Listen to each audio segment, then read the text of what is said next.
মালদায় এসে সোজা মালদার নিহত তৃণমূল নেতা বাবলা সরকারের বাড়ি গেলেন মুখ্যমন্ত্রী মমতা বন্দ্যোপাধ্যায়। তিনি যুব আবাসের ময়দানে হেলিকপ্টার থেকে নেমে গাড়িতে চেপে সোজা চলে যান মালদা শহরের মহানন্দা পল্লীতে।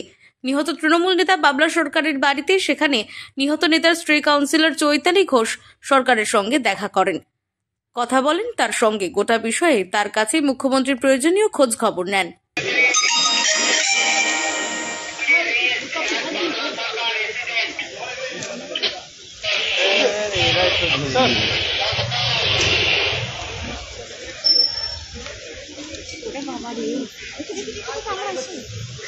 गार्ड हो गया।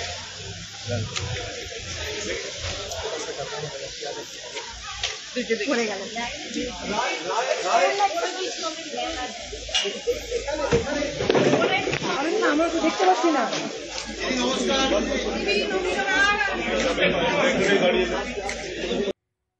মালদা থেকে দেবাশিস পালের রিপোর্ট, আনন্দ বার্তা।